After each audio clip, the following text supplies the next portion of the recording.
I never thought the thing that would destroy my whole family, it would be just a small tube of lubricant, quietly lying in the car's glove compartment. If you think this sounds trivial, wait until you hear what happened next. Hi, I'm Grace Bennett, owner of a small bakery called Grace's Oven in Austin, Texas, back in 2024. If you're watching this video, please hit like and subscribe, so I'll know I'm not telling this story in vain. The story of family betrayal, and how an ordinary woman like me lost everything, then rose again from the ashes, left behind by the people she loved most. My marriage to Martin Bennett lasted nearly 40 years. 40 years that seemed solid like perfectly risen dough, but turned out to be just a layer of sugar-coated lies. Martin used to be the perfect husband, a wonderful father, and the man I trusted completely. But one fateful afternoon, as I sat in his old car and opened the glove compartment, I found a strange tube of gel. It wasn't mine. It wasn't something we ever used, and it had no reason to be there. I remember how the air suddenly grew thick, as if someone had locked my heart inside a freezer. From that moment on, everything I believed about marriage, love, and loyalty began to melt away, revealing something much darker, a family betrayal quietly brewing inside my own home. Have you ever felt that way? When the person you love most turns out to be the one stabbing you in the back, and their accomplice is someone who once called you Mom? I didn't scream. I didn't break anything. I just stayed quiet and started watching, because sometimes silence is the most dangerous weapon of all. In this video, I'll tell you step by step how Martin and my daughter-in-law Madison Maddie Carter betrayed me, and how I turned that pain into justice on a day the whole neighborhood in Austin would never forget. In the morning, the Bennett house went up in smoke. Stay till the end of the video, because the truth won't just shock you. It'll make you realize that sometimes justice for a woman begins with family betrayal. That night, the house on Maple Ridge was as quiet as ever. The cupcake-shaped clock in the kitchen ticked sharply, every beat landing hard in my chest. I sat on the chair, gripping a cup of cold chamomile tea, my mind in chaos. Ever since I found that tube of gel, everything Martin did seemed suspicious. The way he avoided my eyes, the heavy silence at dinner, and those work messages at midnight that he never used to get. When Martin came home, he looked like the same busy middle-aged husband I'd known for years, shirt wrinkled, tie crooked, and a faint smell of expensive wine on his breath. He gave me a thin smile, kissed my forehead too fast, too cold, then went straight upstairs. I watched him go. There was something in that smile, something fake, like a small crack in the perfect mirror we'd built together for 40 years. I cleaned the table, put away the dishes, and tried to convince myself I was overthinking. But the look in his eyes before he went upstairs, it wasn't exhaustion, it was guilt. I hadn't planned to snoop. But when I walked into the living room, I saw Martin's phone glowing on the table. A new email notification. He always said, "Grace, I never use email. It's just a waste of time." And yet, there it was, plain as day. I hesitated for a moment. Then, after 40 years of marriage, instinct took over. I touched the screen. The email opened easily. Just one short line, but it shattered my entire world. "You were incredible tonight, Dad." I froze. The words stabbed through my chest. Dad? Who would call my husband Dad with a red heart at the end? My heart pounded wildly. The wind whistled through the cracks in the door, sounding like laughter mocking me. I opened his inbox empty. No other messages, no sent history, no trace of anything. Everything had been wiped clean. Martin was careful. Too careful. I put the phone down, my hands shaking. Suddenly, the whole house felt foreign, like I was lost inside my own life. The warm scent of wood, the ticking clock. Everything had become the backdrop of a quiet betrayal. I took a deep breath and steadied myself.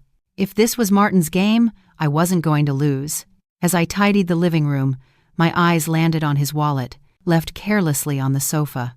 Part of me wanted to ignore it, but the other part, the side of me that had trusted too much, didn't. I opened it. A few dollar bills, a golf club membership card, and one restaurant receipt. At the bottom, it read, "The Riverstone Steakhouse, San Antonio, TX."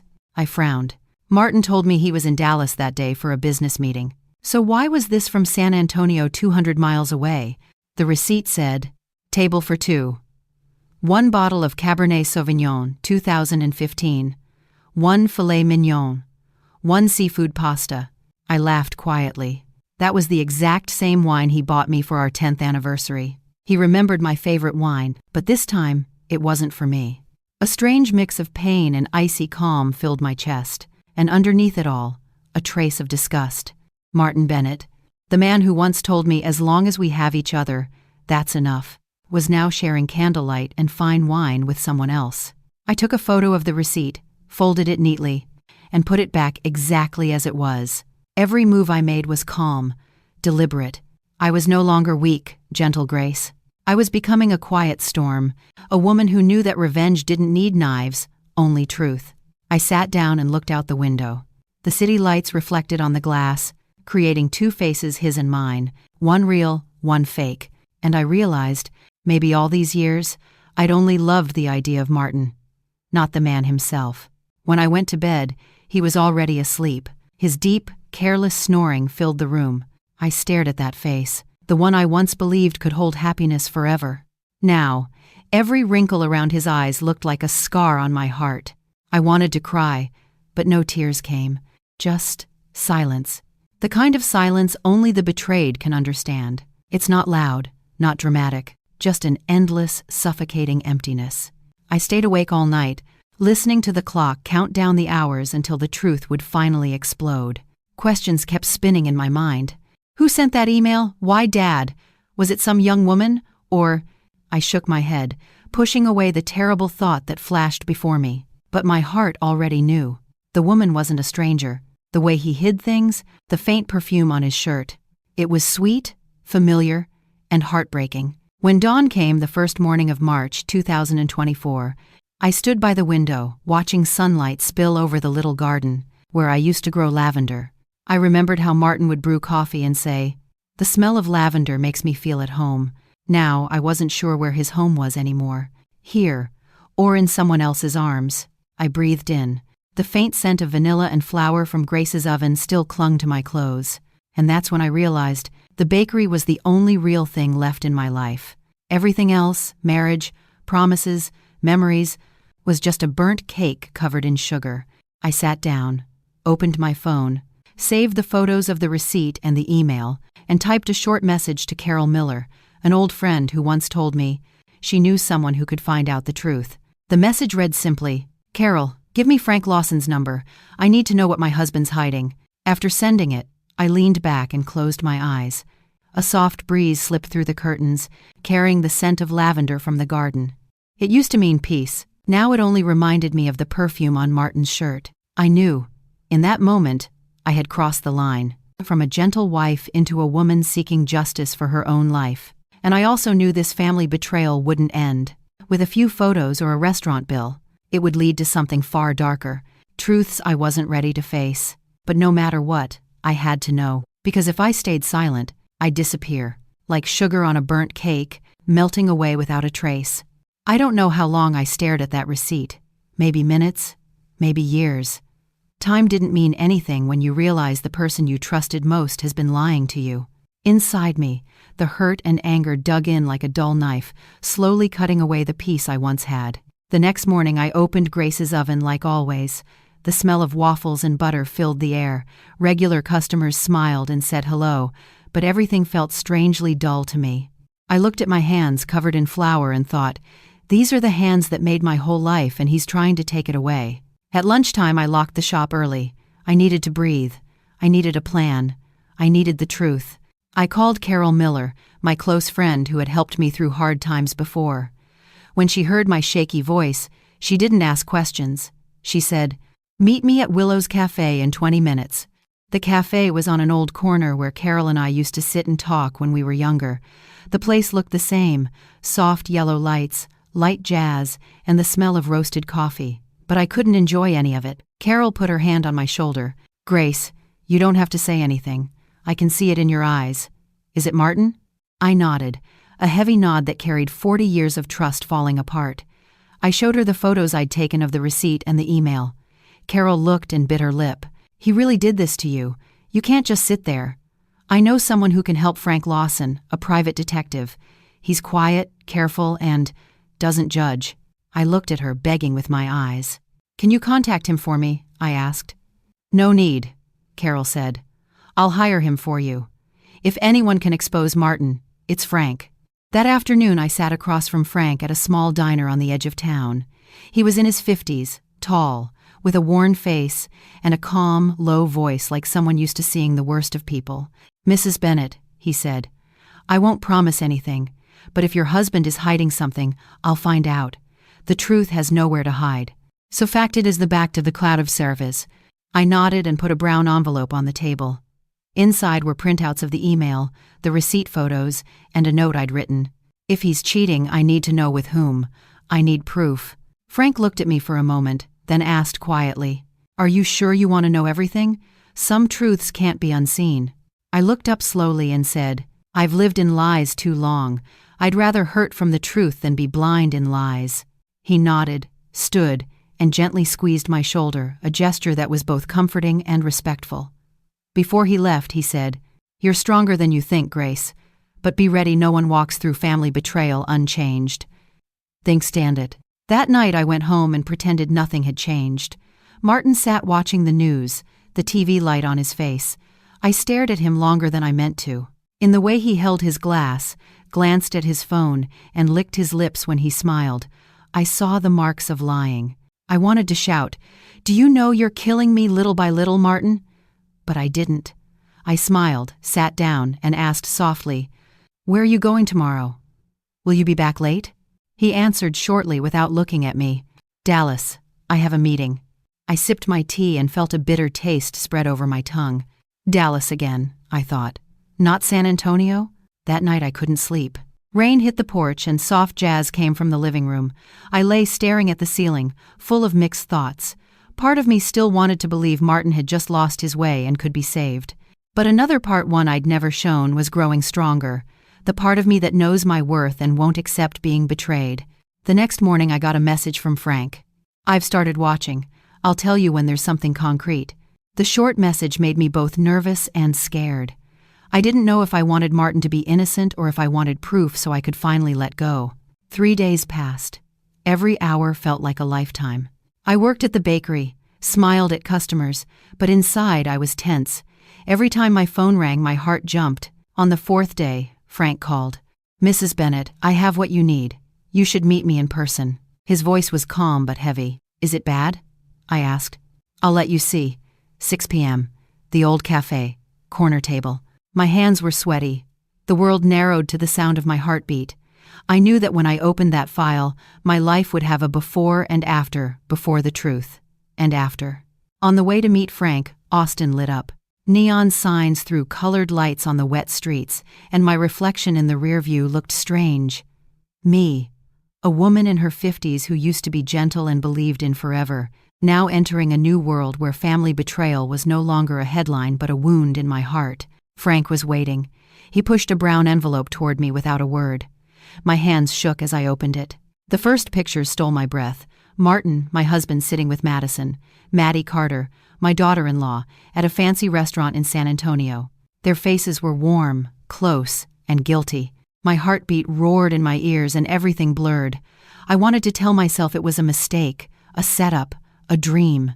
But photo after photo said otherwise. Frank spoke softly. "I'm sorry, Grace. They meet often. I even found a video in a hotel. Do you want to see it?" I looked at him and said, "No, I don't need to watch. I trust you." A long silence. Then I stood up and gripped the envelope tight. "Thank you, Frank. Now I know what I must do." On the drive home, the rain kept falling.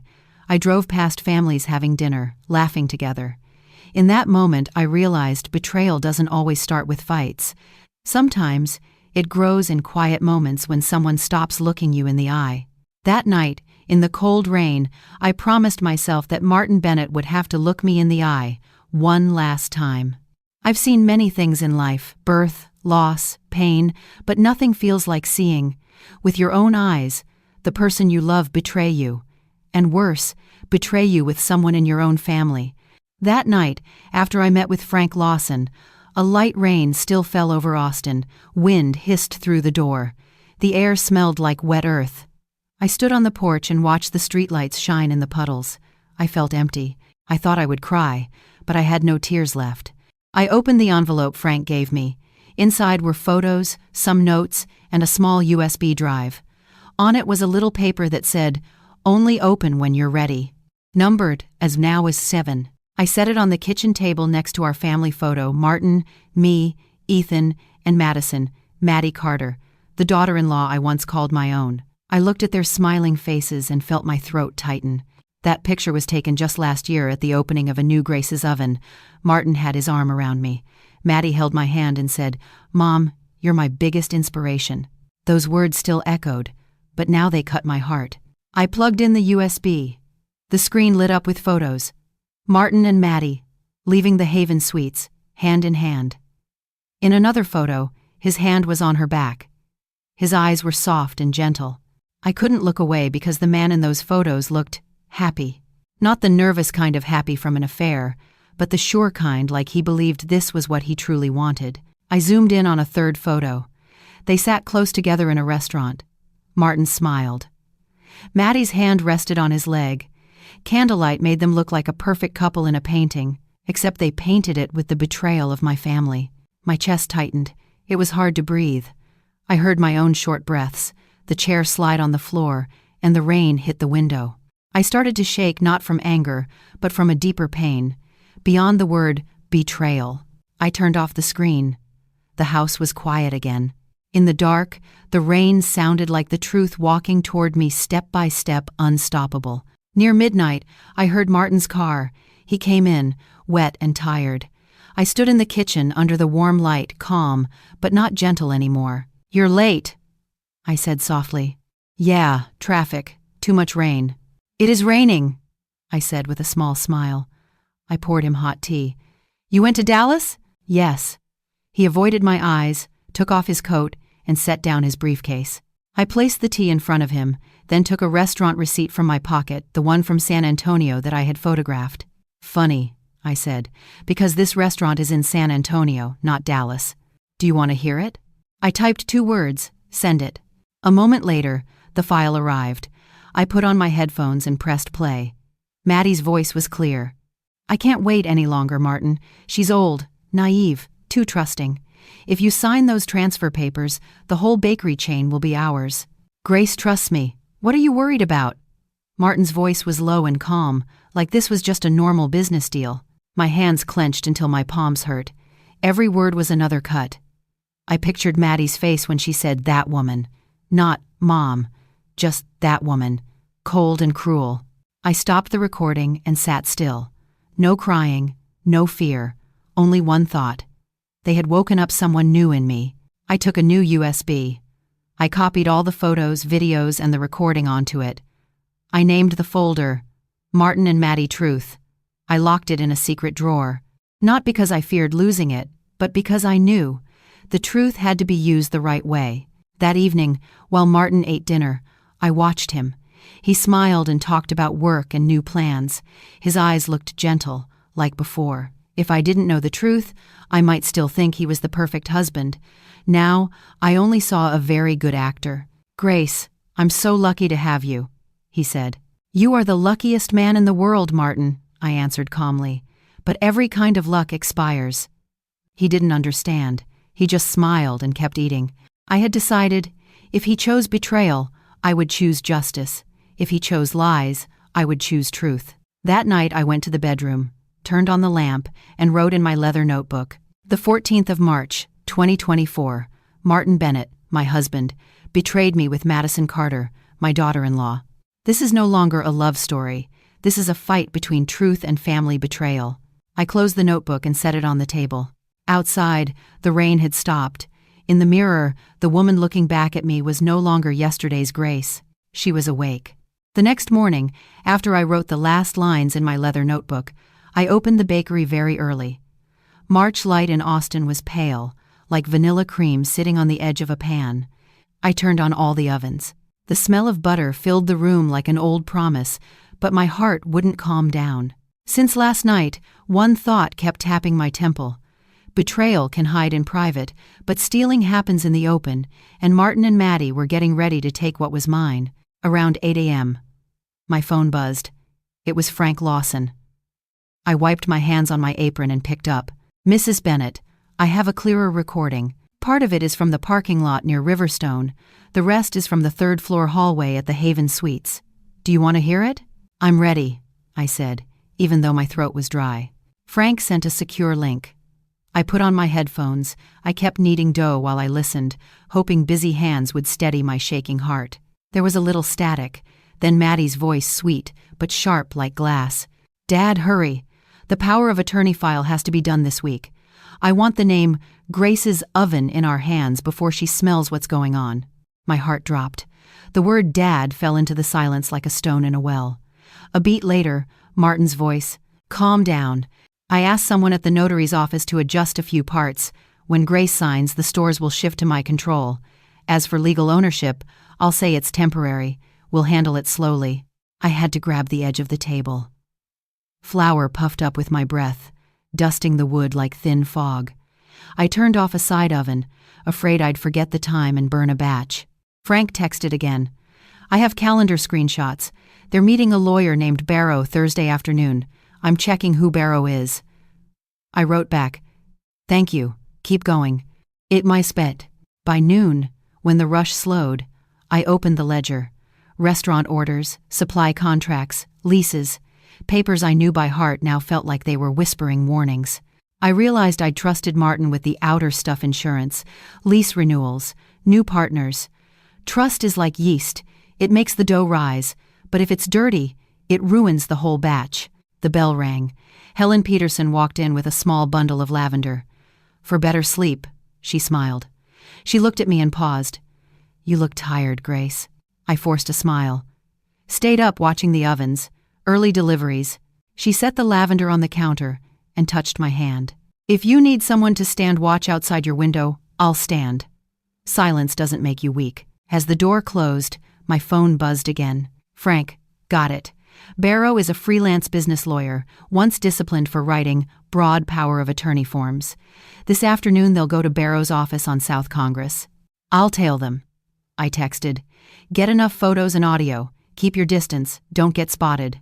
That afternoon, in the kitchen, I glazed cinnamon rolls like sealing a promise. The smell of cinnamon brought back a memory. Ethan at 8, sticky hands, laughing with eyes squeezed shut. The memory cut a bright line through the dark. I told myself, for Ethan, for honest mornings, I won't let anyone take this from us. A little after 6, Frank sent a 40-second video. Martin and Maddie walking into an old red brick building, number 412. The camera was low and far clear enough to see them, not clear enough to reveal Frank. He whispered, I won't go inside, but a directional mic at the door should catch their small talk. 15 minutes later, an audio file arrived quiet, so I turned the volume all the way up. Barrow's voice was rough. I'll write a management power of attorney. If she signs, you, Mr. Martin, temporarily run operations. After that, we add an addendum to ease into share transfers. The question is, will she trust it? Maddie broke in. She will. She always does. We just need him to bring the papers home. In the kitchen, under warm lights, she'll pick up the pen. Barrow, I'll draft 2 versions, one that looks harmless and one with real teeth for later. Fee as agreed. Martin chuckled. Money isn't a problem. Money isn't a problem. Those 4 words slid down my spine like cold water. I opened a drawer, took out a backup USB, and made a new folder. AUS, 2024, Evidence. I saved each file in order. Audio, 1. Riverstone. Photo, 1. Hotel. Audio, 2. Barrow. Note. Index. PDF. I tagged time, place, and speakers. Each letter felt like a stitch pulling my torn will back together. Night fell. Martin came home late, smelling like imported wine and a sweet perfume that wasn't mine. He walked into the kitchen and saw me writing. You're still up? I drew a line in my book, looked up, and smiled. Waiting for you. Grace's Oven is about to sign some new deals. I think you should take a look? His eyes flashed the quick glint of someone who thinks the bait is taken. Of course. I'm better with paperwork anyway. He sat, fingers tapping the wood. I noticed his ring finger, the old silver wedding band with little scratches Ethan polishes every year. I used to think those scratches meant strength. Now I knew they could be cracks before a break. Martin opened his briefcase and set a file on the table. Here, I brought this for you to review, just a temporary management authorization so I can help with talks. Legal stuff is complicated. Okay, I said, pouring tea. Steam curled up like a thin thread. I'll read it carefully tomorrow. He leaned in and touched the back of my hand, the familiar gesture I once loved. I know you'll understand. I looked into his eyes long enough to see my own reflection there, small and warped. I always understand, I said softly, but sometimes understanding too much hurts. He didn't answer, just smiled. The kitchen went quiet. I heard the cupcake clock tick 3 clear beats. Then I locked the file in a drawer, took the key, and clipped it to a little chain. When he fell asleep, I brought the file to my desk by the window. Under the lamp, the words cast shadows. I turned each page, a broad management POA, a negotiation addendum, a confidentiality note. The language felt silky, but there were needles inside. 2 tiny footnotes, easy to miss without a magnifier. Party A agrees that Party B may temporarily represent in restructuring transactions. To ensure continuity, Party B may sign on behalf if necessary. I breathed out. Sign on behalf. Those words burned. I took a red pen and marked the margins, not to fix it for them, but to trace the blade's edge. A thought sparked. Don't just block them, make them confess with their own words. I opened my laptop and drafted a message in a backup email account, one Martin didn't know about. I attached scans of every page and added notes. Then I wrote myself a checklist. Verify Barrow's witness signature. Ask Frank to bring in an independent lawyer to flag risks. Prepare a legal notice in case I need to file in court. Near 2 a.m. I stepped onto the porch. Thin clouds opened and a falling star scratched the Austin sky. Mom, I whispered into the dark, if you can see me, give me strength to finish this. Night wind carried lavender from Helen's bouquet, soft and proud. Next morning, Ethan texted, Mom, I've got a long shift tonight. Can I swing by for rolls for the team? I wrote back, I'll set aside cinnamon rolls. Eat them warm. I almost told him everything, then stopped. I wanted to wrap this pain tight, so when I open it, it becomes proof, not a cry. Around noon, Frank called. Barrow sent a draft to Martin at 10 a.m. I couldn't get the file, but the screenshot of the email subject says, Durable Management POA, Interim and Extended. That's a strong, lasting POA, Grace. If you sign, he can go very far. Thank you, I said, oddly calm. It's time I rewrite the rules. Thanks for watching. It is no frints for distractions for my came to our face benstangen helps dasket. Proved ender to levered and strecked in the breast and was help sticked of thems to the tanstard. I went back to the kitchen and slid the San Antonio receipt under a glass coaster, an anchor to keep my memory from being washed away by lies. I watched the dough rise, pushing up the surface, and suddenly I understood. Truth works like yeast, quiet and patient, but once it activates, it lifts the whole mold people try to trap it in. That afternoon when Martin texted, I'll be late. I've got a meeting, I just replied, okay. Then I closed the shop early, placed a tiny recorder inside the ceramic jar on the dining table, and set it to trigger on a male voice. I brewed fresh tea and set out 2 cups. The kitchen looked like a stage set. I didn't want a tragedy, but if it played, the lights would be bright and the recorder would be rolling. I sat down, opened my notebook, and wrote one more line. The plan is clear. Next step, let them walk into their own dark room, then turn on the light. For days, I felt like I was standing between 2 sides. On one side, the gentle wife I used to be. On the other, a woman who knows that if she doesn't protect herself, everything she built will be swallowed up. Every night in 2024, Austin's towers shone with lights, and I sat alone at an old wooden table, reading those power of attorney papers Martin wanted me to sign. Each line was like a hidden hook, smooth and shiny, but ready to tear into me the moment I slipped. I didn't want to become cruel, but I'd been pushed to a place where kindness would be the same as giving up. Frank Lawson told me to be patient. You already have the truth. What matters now is timing. Ask is off to prize us. Timing, the invisible yeast that makes my ovens deliver perfect loaves or flat ones. In marriage, timing can be the second you let go of a pretty lie. Wednesday afternoon, Helen Peterson stopped by. She left a basket of lavender and half a dozen farm eggs. Make some flan. It'll ease your heart, she said. I smiled, realizing my hands could still be warm to the world even if they'd gone cold toward one person. Helen looked at me closely and said softly, "When the truth hurts too much, people blame their hearts, but the fault is with the one who turned your heart into a target." I nodded. She didn't ask more. That quiet was the exact kindness I needed. That night, Martin came home late.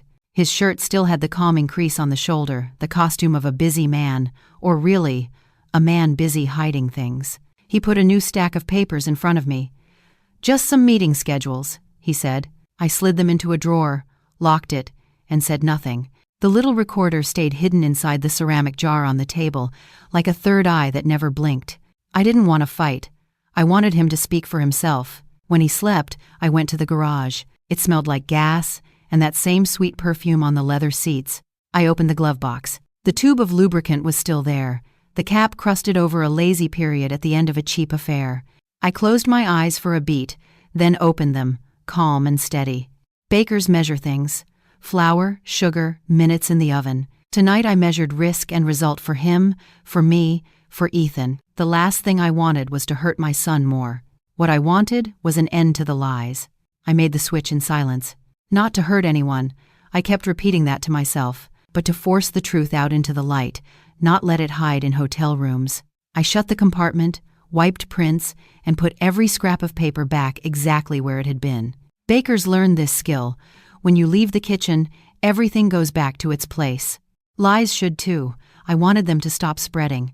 Back in the kitchen, a slow cold crept down my spine. I poured more tea and listened to it hit the cup like the light rain outside. On the fridge, a card from last year's grand opening was pinned with a bread magnet. Maddie's handwriting flowed. "I'm proud of you, Mom." Every curl of that pen now looked like a lie learned early. The next morning I kept my rhythm. Ovens on, eggs whisked, flour sifted. The routine popped the fear bubbles in my head. I waited for Frank's update but tried not to check my phone. Outside, Austin woke to pale blue sky and the buzz of cars. I picked up a pen and marked a few POA clauses on a photocopy not to give back to Martin, but to remember them, like circling little bones in a fish fillet. At noon, Frank texted, "They'll meet again this afternoon to finalize. I'll keep my distance. You stay home."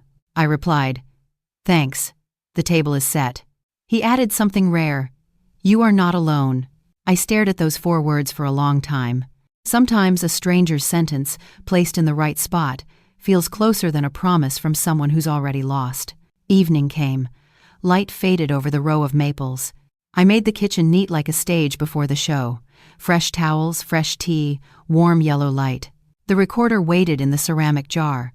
In the corner, I set out the file Martin wanted me to review. The title, Durable Management POA, Interim and Extended, burned like a cold neon sign.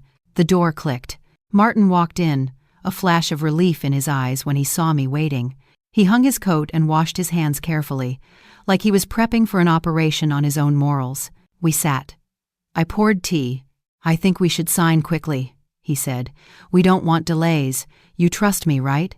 "I do," I breathed. "But can you read me the most important parts? I'm older now. I don't want to miss anything." I slid the draft over. He started explaining, patient, almost practiced. Every sentence he spoke was another nail in the wall of lies, straight, steady, sure. The recorder quietly swallowed each word. When he skimmed past sign on her behalf, my throat tightened, but my face didn't change. I nodded and made a few meaningless marks, just enough for the hunter to think his prey had calmed. For a moment, I caught our reflection in the oven door. A man talking about authority. A woman pouring tea very gently. 2 shadows, 2 breaths. 1 kitchen that used to be a home. I remembered, home isn't walls and a roof. Home is where no one lies. "I'll sign tomorrow," I said after he finished. "Tonight I want to read more. Let me keep the file." "And inix today, apps of co." He looked at me, hesitated half a second, then nodded. In his eyes I saw something that looked like victory, or relief. "I'm proud of you," he said. "That used to taste like honey. Now it smelled like milk left out too long." When Martin went upstairs, my phone buzzed. "Frank." I stepped onto the porch. His voice was low. "I have confirmations from the notary office. If they try a shortcut, I've got the state inspector's contact ready. Say the word." "I will," I said. but not tonight. Why not? Because they need to say it first. I hung up and leaned on the doorframe. Across the street, Helen watered her lavender, looked up, and gave me a little wave. I waved back. Suddenly I could feel the quiet blood of peace running under this whole street. Neighbors' hellos, kids on bikes, the smell of waffles at dusk. I wanted to keep all of it and cut out one thing only: the poison of lies. I didn't sleep right away. I turned on the small kitchen light and opened the evidence USB for a final check. Photos, audio, notes, clause comparisons. I renamed the folder one last time: Endgame. For a baker, the end is the tray coming out of the oven. For me now, the end is the truth stepping into the light. I wrote one more line in my leather notebook. The 18th of March, 2024, the table is set. Tomorrow, when dawn pours through the kitchen window, there will be only two choices: be honest or be exposed. I choose the light. I closed the book and turned off the lamp. Upstairs, Martin's snoring rolled on like an old song, but in my heart, a new tune had just begun the first notes of justice. Early the next morning, Austin's sunlight slipped through the thin curtains and lay still on our old wooden table. I made a pot of black coffee and poured 2 cups like always. The smell pulled me back to mornings long ago, when Martin still laughed and I still believed simple promises. I set his cup in his usual spot and stared at it until the steam faded. Then I understood. It wasn't the coffee cooling, it was my patience. I told Martin I had to fly to Nashville that afternoon to meet a partner last minute, home late, maybe overnight. He looked up, surprised for a blink, then hid it with a smile. Okay. Don't worry, I'll handle things here. For the first time in months, I saw a strange light in his eyes, relief. It moved fast, like wind over water, but it left ripples I couldn't ignore. I called Helen Peterson and said softly, "This noon, can I borrow your window view for a bit?" She didn't ask why. "My window is always open to you," she said, "warm as sunlight on your back." In my breaking world, those words were a small pin that helped me stand straight. Before leaving, I walked the house like an usher before the final show. I touched the kitchen table, listened to the cupcake clock tick, straightened the family photo in the bedroom. I placed a small device in a hidden spot, not to spy for fun, but to give the truth a voice when grown-ups' words had become too false. I checked my phone to make sure I could listen from away. It felt like placing my hand on the house's heartbeat. I wanted to know if it beat for love or for lies. I didn't go to the bus. I crossed the street to Helen's. She opened the gate, brought me to her kitchen, poured tea, and set a chair by the window that looked straight at my front door. "Clear sky today," she said, "but you look like it might rain inside you." I smiled, but there was no hug left in that smile. I put on my headphones. In my ears, soft jazz, and the quiet breathing of my house across the street. Waiting is always the hardest part. The minute hand crawled like an ant. Every car made my heart jump. Near noon, a taxi stopped at my door. Madison Maddie Carter stepped out in a pale flower dress and big sunglasses. She glanced around like someone practiced at hiding. The door opened. Martin let her in, his arm reaching out like he was grabbing fate. They closed the door as gently as you close a lie. I pulled my headphones close. At first, only small sounds: glasses clinking, a chair sliding, low laughter. Then Maddie's voice, sweet but sharp, floated across the narrow street. "Finally, a place that's ours." Martin answered, trying to keep his voice down. "No more hotels, less trouble," I breathed in. Not because I was jealous that fire was long dead. I breathed in because justice was knocking. I glanced at Helen. She didn't look at me. She simply rested a hand on the back of my chair, like placing a second heartbeat there. In my ears, the sounds blurred. Their voices dropped lower. Then the creak of a bed, skin-on-skin noises a wife will never forget, no matter how hard she tries. I took off one ear cup to give my mind some empty space. I needed to stay clear for what came next. I texted Frank Lawson. "They're in the house. I'm watching. Moving to step 2. He wrote back, "Your call. I'm always within reach." Always within reach, simple words, but they felt like a safety belt on a swinging bridge. I looked back out. My home, the one that used to smell like vanilla every morning, now felt like an oven someone else had taken over. I stared at the roof, the porch, the door frame, and made a promise. After today, No lying feet will cross that threshold again. Time slowed once more. I switched the listening mode to wide. Suddenly, Maddie's sharp cry cut the air more fear than pain. "Martin, how?" Her words broke apart. I laid my palm on my chest and felt my heartbeat steady. I didn't feel joy. I felt the scale start to balance. I moved to step 2, not to destroy, but to force the mask to come off. I won't share details here. It's enough to say smoke doesn't lie. When a dark ribbon of smoke curled up from my kitchen window, the street burst with voices. Helen's hand tightened on my shoulder. I stood up, strangely calm. In my ear, Maddie's voice turned panicked, and Martin hissed, desperate, "Be quiet!" Within minutes, sirens wailed at the end of the block. My heart slipped a beat. Ethan. My son would be on that truck. I gripped Helen's windowsill. My eyes burned. But I didn't step back. Some truths, if you don't let your child see today, will hurt them worse tomorrow. The engine stopped at my door. Ethan's crew jumped out. I saw him strong and steady, the same boy who once ran around my ovens, but now with the eyes of a man who protects people from fire, even the fire of lies. I took off the headphones.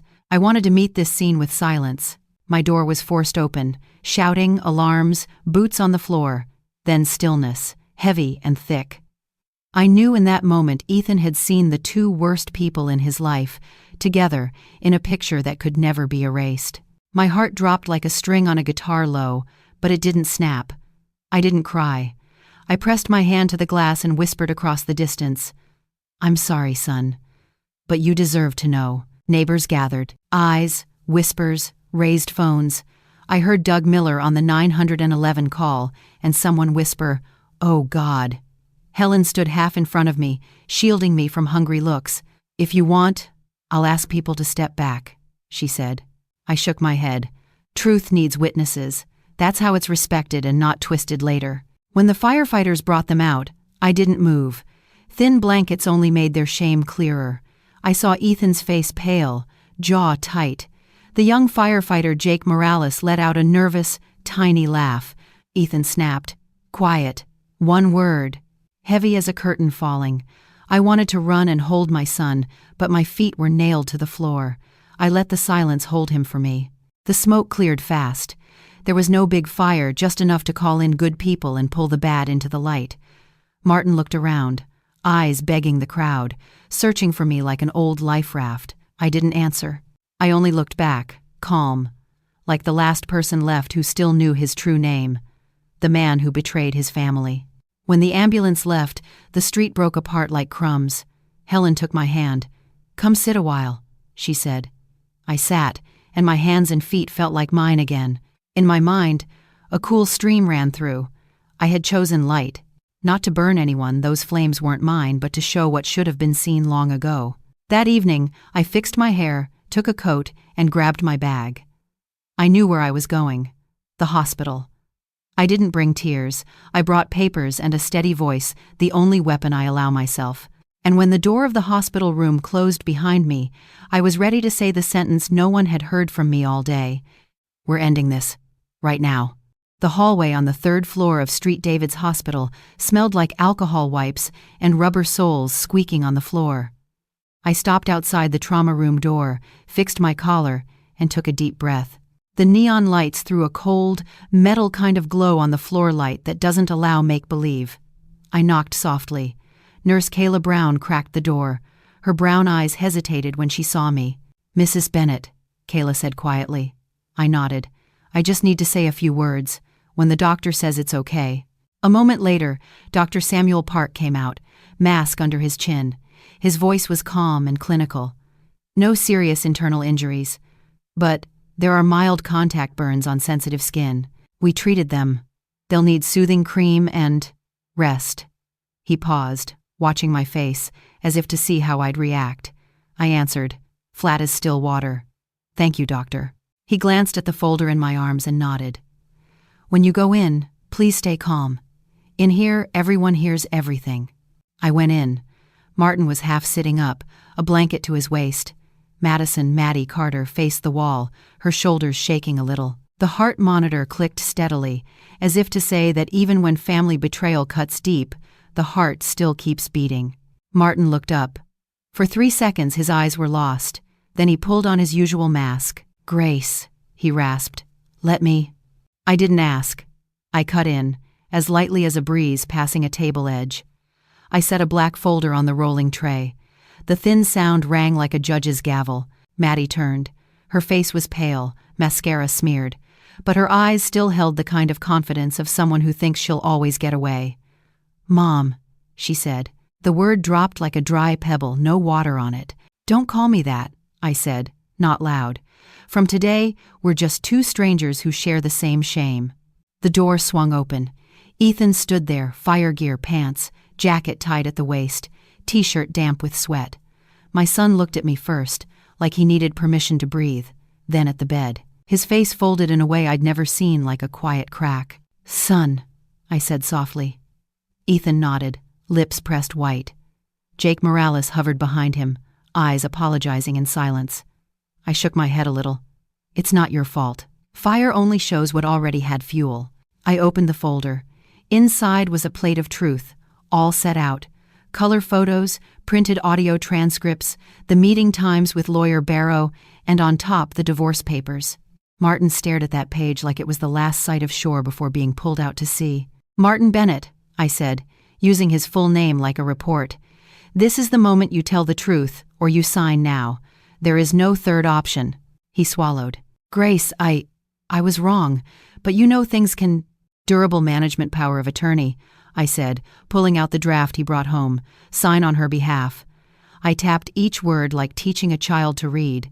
"You plan to take my bakery.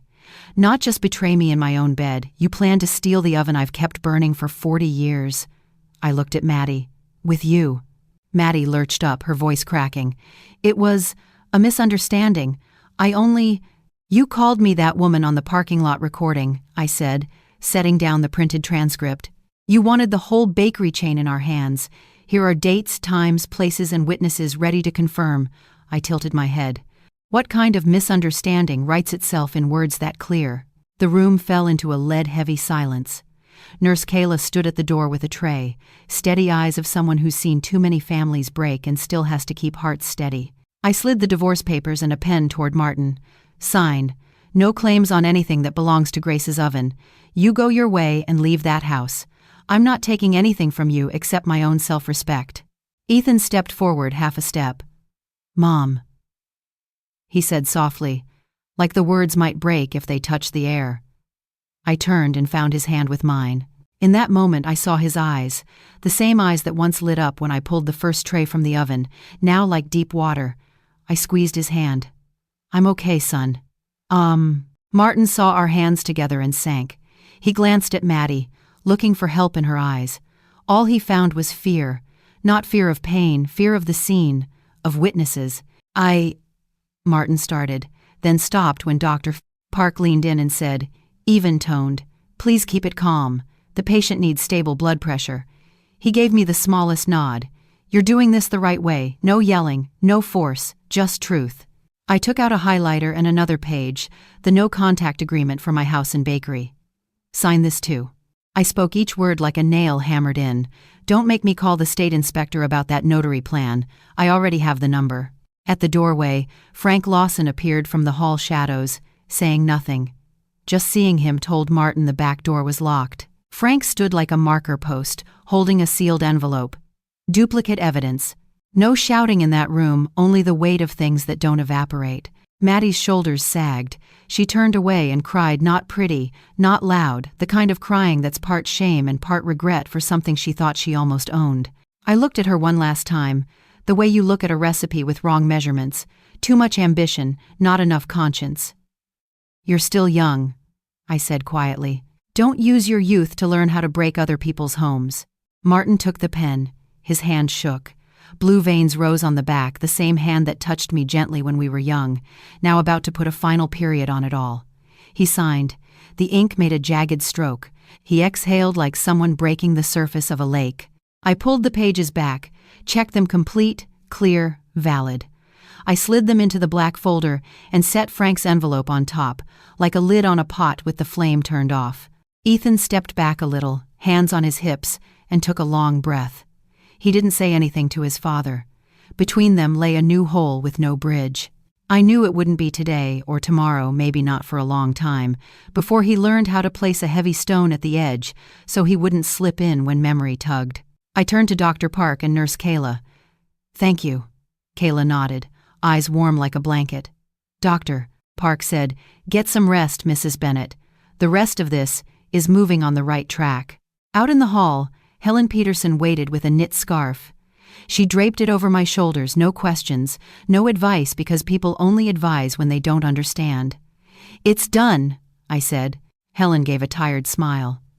"I know. The way you walked in said everything." We reached the elevator. The doors opened. Frank followed and handed me a second USB. "Backup copy. If they try to take it back, the truth won't." I took it, zipped it into my bag. "Thank you," I said.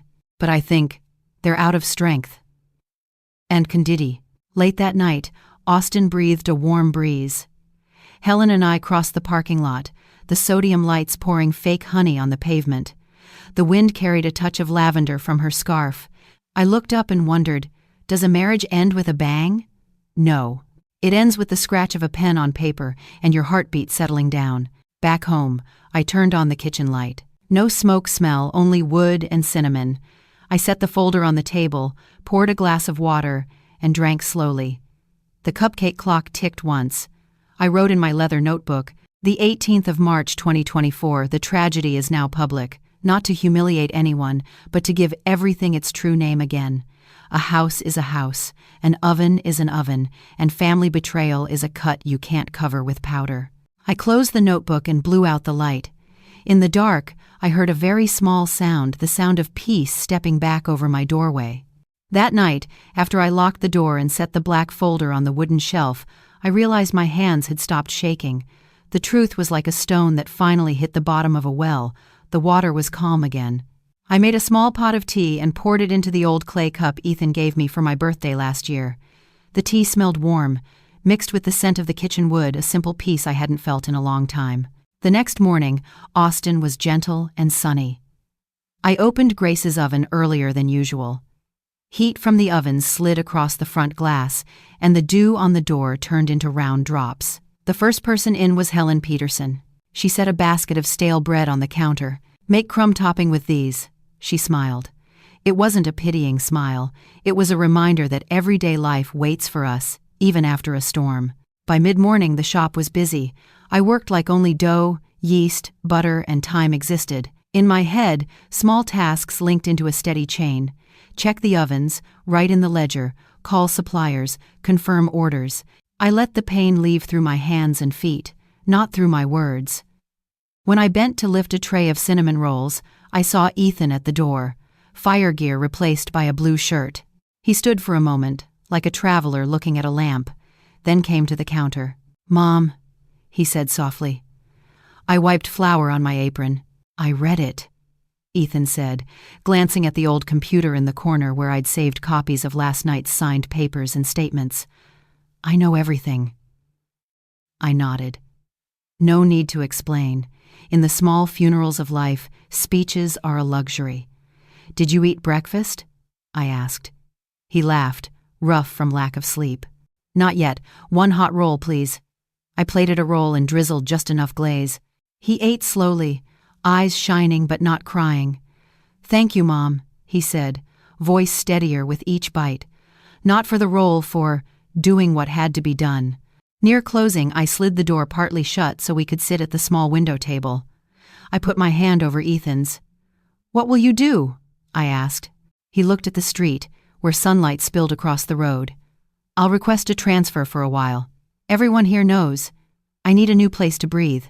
I hesitated. "And your marriage?" A pause. He sighed. "Mom, sometimes rescue means pulling the team back. I'll file the papers. I won't let family betrayal become my second home." I nodded. No debate. Everyone has their own fire and their own way out. In the afternoon, my phone rang. "Frank Lawson." Barrow emailed trying to explain the terms. "I forwarded it to the independent lawyer you hired. They say your paperwork is solid as concrete." I thanked him. He was quiet, then said, "I think you don't need me anymore." But if anyone tries to twist this story, call once. I chuckled. I know, but I think gravity is on my side now.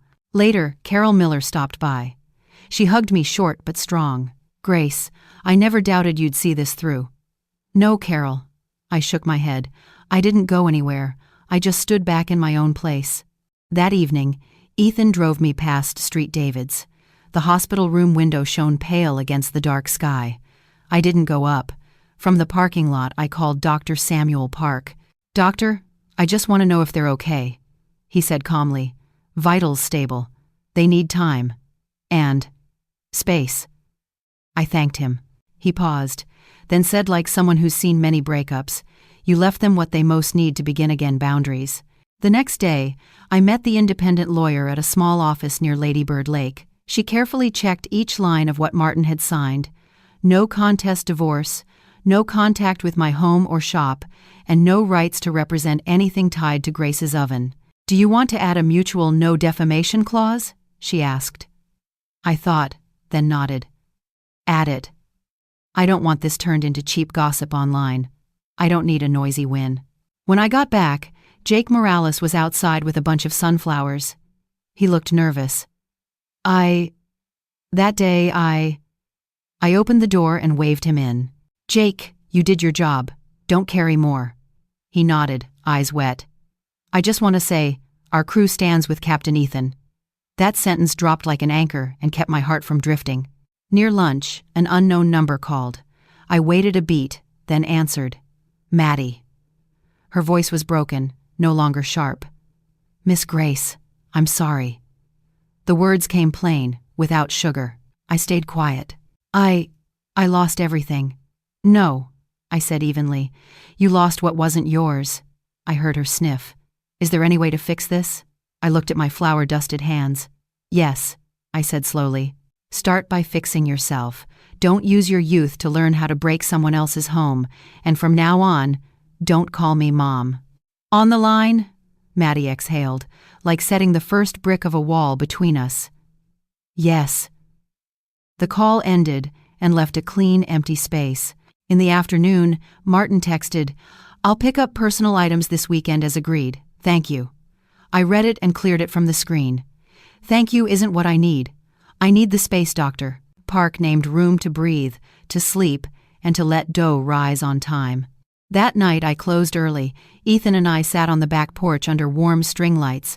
A breeze carried cinnamon and vanilla across the yard. Are you mad at me for doing that in front of you? I asked. Ethan shook his head, eyes far away. I'm mad at them for making you do it. And I'm thankful you ended it the right way. I rested my head on my son's shoulder and felt small again, like the day I held him in the delivery room. At the edge of a cliff, you rarely fall if there's a shoulder to lean on. Late at night, when the city slipped into sleep, I opened my leather notebook. The pen moved without catching. The 20th of March 2024, they paid, with signatures, with what honor they had left, with silence after the noise. I paid too, with 40 years of trust. But I got one thing back, boundaries. From now on, home is a place where no one has to fear the dark. I set the pen down and opened the window.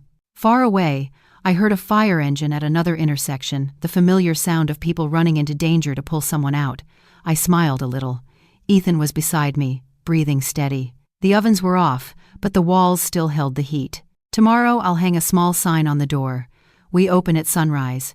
Not to show I'm strong, but to tell the customers and myself that sunrise still comes on time, even after family betrayal. I turned off the lights, walked through the kitchen, and touched the wooden counter. The old scratch was still there, but the counter was solid. Maybe the final price isn't the shame of the guilty, but the return of the one who's right back to steady rhythms, to the smell of butter, to the little ting when a tray is perfectly baked. And this time, I won't miss that bell. On the first Sunday morning after everything, I opened Grace's oven earlier than usual. Austin felt warm, like a friendly hello. The sky looked smooth and clear, like a clean kitchen counter. I turned on the oven. Butter smell filled the brick walls. The fan hummed. For the first time in months, I could hear my own breathing. Not fast, not shaky, just normal, like someone standing in a place that's truly hers. Customers came one by one, then more. Carol Miller brought a bunch of lavender. "Put it by the door so it smells nice," she said. Helen Peterson stopped by and only said, "You look better today." I smiled and packed her a small bag of pastries on the house because some kindness can't be measured by a bill. Around noon, a young woman stood by the flan, unsure. "Are you Grace?" she asked. "I heard about you. I just went through a collapse too." I put a spoon and a box of flan in her hand. "Eat it while it's warm," I said. "The caramel will help hold the broken parts for a bit." By afternoon, Ethan sat at the last table, checking the order book. Warm light fell on his shoulders. His hands weren't shaking like they did the first days. "Mom," he said, eyes on the paper, "I applied to change shifts for a while, just a few months. I think I need to see fires in other houses to forget the fire in ours." I nodded. "I'll keep this place for you," I said, "for whenever you want to come back." Ethan looked up and, for the first time since it all happened, gave a real smile. "Mom, keep a place in your heart for yourself too," he said. "Don't let anyone rent it again." At closing, I cleaned the kitchen like always. Knives in the right tray, bowls in the right shelf, wooden table wiped dry, mixer quiet. I thought about Frank Lawson, the one who quietly walked beside me through the hardest part. I texted him, "Things are calm. Thank you for standing steady." He answered, very frank, "Truth doesn't need to be loud. It just needs to be in the right place." I saved that message in notes, the way I save a finished recipe. Few words, but it works. The next day, I went to the small church by Lady Bird Lake. I didn't ask anyone to fix the past. I asked myself not to repeat it. The pastor read the part about truth sets you free. I didn't need any other sign. When I stepped outside, the sky was so blue it felt like there was nothing left to hide. I called Dr. Samuel Park just to say 3 words. "Thank you, doctor." He laughed. "You did your part," he said. The week after, I held a free baking workshop in front of the shop. 3 kinds of flour on the table. How to whip egg whites. How to pour caramel that isn't bitter. Kids crowded around, hands sticky with sugar, eyes bright. Adults stood behind them, smiling and whispering. I knew they were retelling my story in many versions, but it didn't matter now. I wanted them to take home a gentle skill, so when life gets quiet, they can still measure 1 cup of sugar, pour 1 cup of water, and wait for the first boil. A few days later, Jake Morales stopped by and set a box of coffee on the counter for the fire crew. "Your shop is the best safe spot in the district," he said. I opened it and poured him the first cup. Jake hesitated. "The team wants you to know, we're here if you need us." I nodded without fuss. Some promises are short, but you keep them in the top drawer of your heart. While washing cups, I thought of Maddie. I didn't call her, and I didn't block her number. I left the space as it is. A space. If someone can cross it, they'll grow. If not, they'll still learn something. Martin sent 2 short emails about picking up his things. I replied exactly as the lawyer wrote, no extra comfort, no missing respect. Ending things wasn't as rough as I feared. It was smooth, like a flan baked just right. I started a new recipe journal, not just flour and sugar, but the balance between people and work. I wrote, morning, bake, noon, practice breathing, afternoon, read 20 pages, evening, call a friend, not to complain. Under that, I added, when you remember the past, say its name once, then put it away. I don't want to be someone who lives by telling sad stories. I want to live first, then tell. One quiet evening, Helen asked me to walk across the bridge. The wind moved through our hair and tasted like water. Helen said, "Some cracks let the light in." I laughed. "I just hope the rain stays out." She linked her arm in mine. "There's a porch," she said. "You can build it now." I looked toward Grace's oven. The warm lights in the window felt like a steady porch roof. I've lost a lot, but I got back my boundaries. Between kindness and being too trusting. Between forgiving and letting people hurt me. Between staying for love and staying out of habit. On the weekend night, the shop was busier than usual. A group of college students asked for a photo and added a hashtag about my shop with a brave story. I'm not a symbol. I'm just a baker who shows up on time, signs where needed, and loves a porch with a good lock.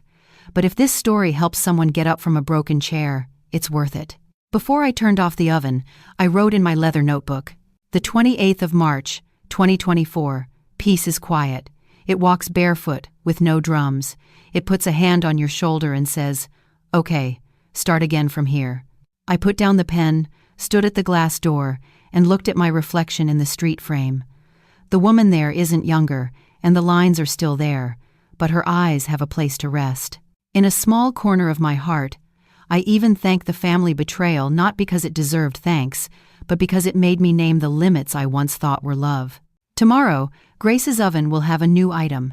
The sunrise cake, a light sponge with a soft lemon cream and a sprinkle of toasted breadcrumbs. I want people to take a bite and feel sour, sweet, crunchy, soft like life after betrayal. When you stand up straight again, I'll write a small sign, "Eat while warm," because sunrise stays warm longer if you're there. Before closing, I texted Ethan, "I'm up at 4:30 tomorrow. Remember breakfast?" He replied with a photo of his fire boots next to running shoes. "I'm running again." I looked at the picture for a long time. Running means not standing where the water once spilled. If you're still here, thank you for walking with me to the sunrise. Next time, I'll tell you about a stranger who came into the shop and asked a small question, and it changed the path of Grace's oven and mine. If you liked this, please subscribe and leave a comment about the part you loved most in this journey. If you didn't, please hit like anyway and leave an honest note about what didn't work so the next stories can be better.